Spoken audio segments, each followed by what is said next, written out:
교토 애니메이션 제1스튜디오 방화 사건. 2019년 7월 18일 오전 10시 35분경 방화로 인해 교토 애니메이션 제1스튜디오가 전소되고 33명의 사망자가 발생한다. 이 사건은 일본에서 일어난 방화 사건 중 역대 최다 희생자를 낸 사건이다. 2019년 7월 18일 오전 10시 35분경 교토에 위치한 교토 애니메이션 제1스튜디오에서 방화가 원인인 것으로 보이는 화재가 발생한다. 이 화재로 건물에 폭발음이 들리며 건물이 전소되었고 중상자를 포함한 다수의 사상자가 나왔다.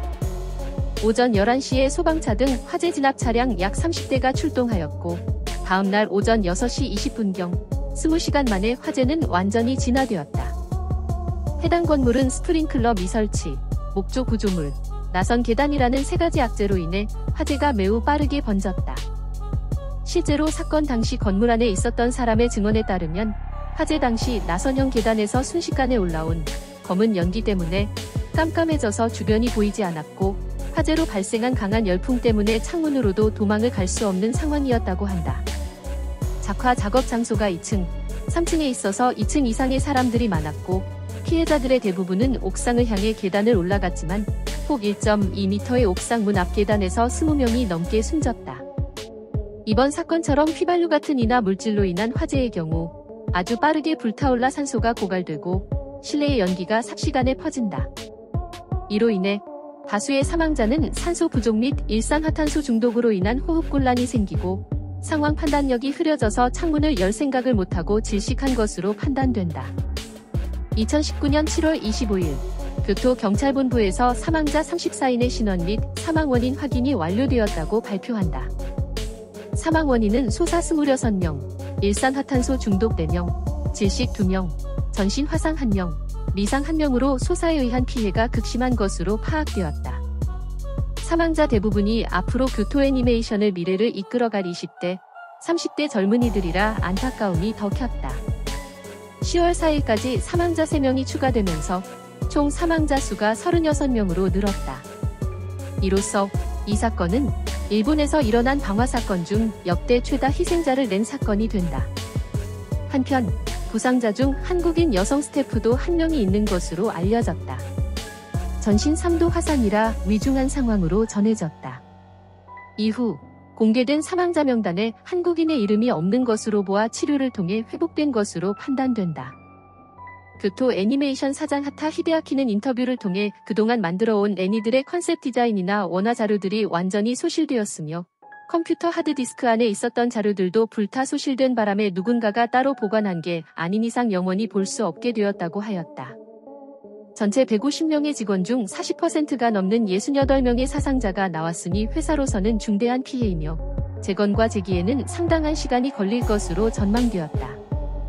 해당 사건으로 국내 하청업체들까지 불똥이 튈 수 있다는 의견도 있었지만 국내 하청은 한국의 소규모 하청사 한 곳과 일본의 회사 한 곳밖에 없었다. 이유는 일반적인 일본 애니메이션 제작사와 달리 교토 애니메이션은 가능하면 하청을 외주로 돌리지 않고 직접 제작했기 때문이다. 2020년 1월 7일에 전소된 건물의 해체 작업이 시작되어 4월 28일에 완전히 해체되었다. 경찰 당국이 브리핑에서 피해자의 신원을 공식 발표하였다. 범인의 이름은 아오바 신지이며 범행 현장에서 4시간 거리에 살고 있었다고 한다. 사건이 일어난 후 현장으로부터 100m 떨어진 곳에서 화상으로 인해 엎어져 있던 그를 경찰이 구조하는 과정에서 피해자라는 사실이 확인되었다고 한다. 화재 현장에서 이나 물질뿐만 아니라 피해자의 것으로 의심되는 망치 1개와 5개의 칼들이 추가로 발견되어 단순 방화범이 아닌 테러리스트의 가능성이 높았다. 아오바 신지의 친아버지는 원래 다른 가정을 꾸리고 있다가 자녀가 다니던 유치원 교사와 불륜 후 재혼했고 이 사이에서 태어난 게 아오바 신지였다.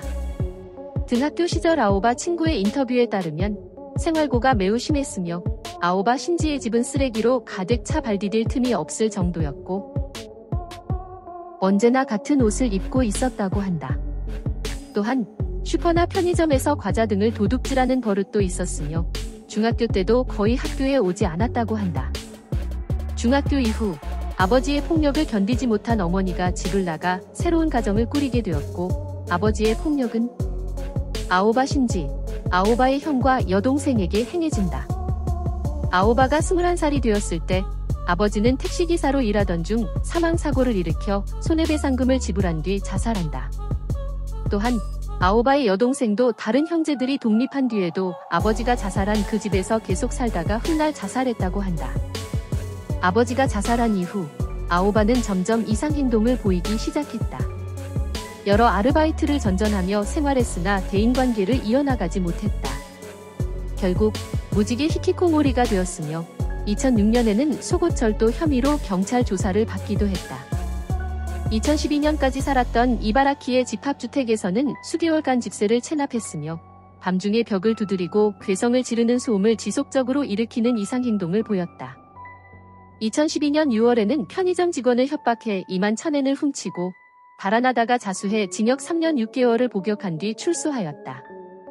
강도죄로 체포된 후 살고 있던 주택의 관리인이 그의 방 안을 살펴봤을 때 벽과 창문, PC를 해머로 깨부순 흔적이 있었으며 아오바가 오미야역에서 대량 살인까지 계획한 흔적도 발견되었다. 출소 후 이사를 간 사이타마의 원룸에서도 주민들과 항상 갈등이 있었으며 사건 발생 나흘 전에도 난데없이 이웃집의 문을 끈질기게 두드렸다. 참다 못해 항의하러 온 이웃의 멱살을 잡으면서 죽여버리겠다. 나는 잃을 것이 없다 등의 폭언을 내뱉어 파출소에 신고되었다고 한다. 스즈미야 하루히의 우울을 접하고 제작사인 교토 애니메이션에 빠져든 그는 작가를 꿈꾸며 혼자 라이트 노벨을 써내려가곤 했다. 그는 인터넷상에서 여러 게시물을 주고받던 와중 자신이 교토 애니메이션의 여성 감독과 사귀고 있다는 망상에까지 빠지게 된다. 그러던 중 2012년에 범죄를 저질러 감옥에 들어가게 되었으나 2016년에 출소 후 본격적으로 소설을 쓰기 시작해 교토 애니메이션 공모전에 응모한다. 결과는 낙선이었으나 아오바 신지는 이를 받아들이지 않았다. 자신의 소설이 떨어졌을 리가 없다고 생각하였다.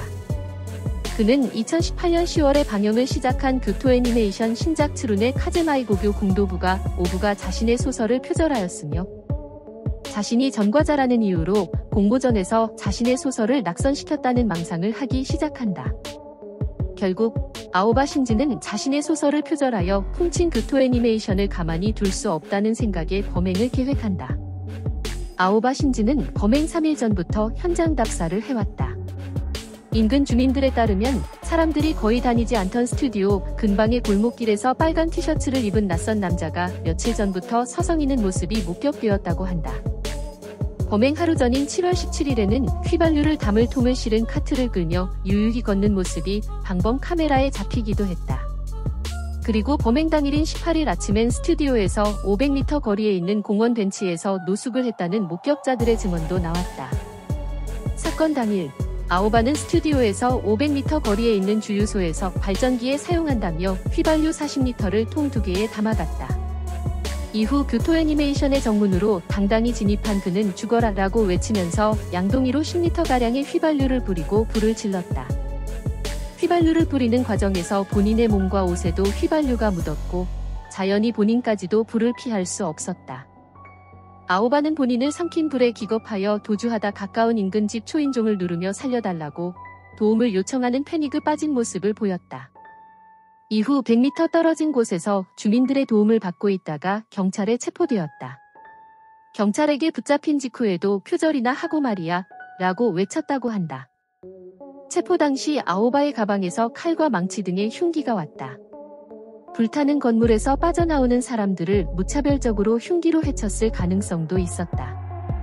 체포 이후 아오바는 얼굴, 가슴, 손, 발 등 광범위하게 화상을 입은 상태로 교토 시내의 병원에서 치료를 받는 것으로 전해졌다.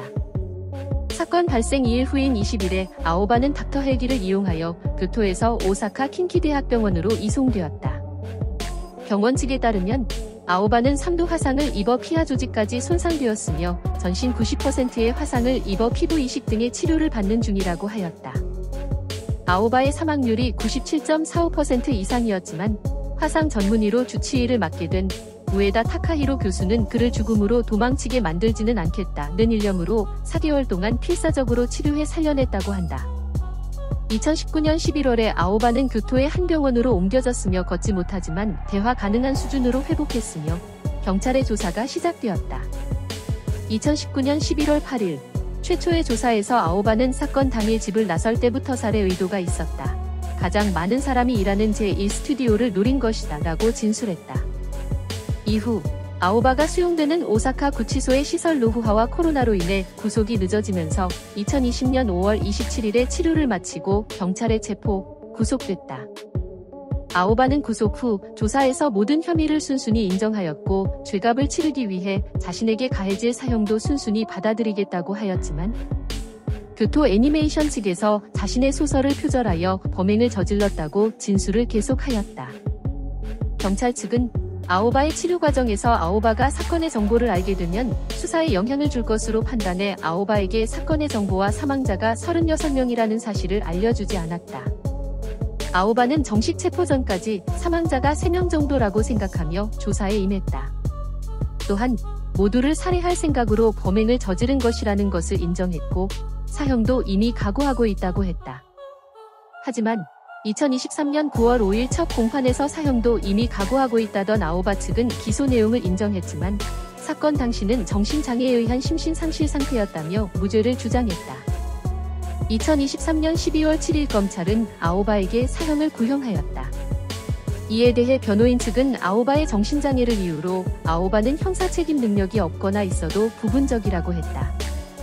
그리고 변호인 측은 사건 당시 아오바는 망상성 장애의 영향으로 망상이나 환청에 끊임없이 노출되어 있었으며 그에 대한 치료를 제대로 못 받은 부분도 강조하였다. 또한 현재 일본의 사형 방식인 교수형은 국제인권규약에 반하고 위헌성이 있는 잔혹한 형벌로 개인의 존엄을 보장하는 헌법에 위배된다고 하였다. 또한 동물의 살처분에 관한 동물의호법에서 가능한 한 그 동물의 고통을 주지 않는다라는 조문까지 언급하며 사형의 억울함을 강조하였다. 2024년 1월 25일 교토지방법원은 아오바에게 사형을 선고하였다. 법원의 판결 이유는 다음과 같다. 사건 당시 아오바의 정신상태가 심신상실이나 심신미약 상태는 아니었으며 망상성 장애가 있음을 인정하지만 망상의 영향으로 방화를 일으켰다고 인정할 수 없다라고 하였다. 다음 날인 2024년 1월 26일 아오바의 변호인 측은 판결에 불복하여 항소하였으며 아오바는 오사카 구치소에 수감되었다. 다음 해인 2025년 1월 27일 아오바가 오사카 고등재판소에 항소를 취하함으로써 1심 사형 판결이 확정되었다.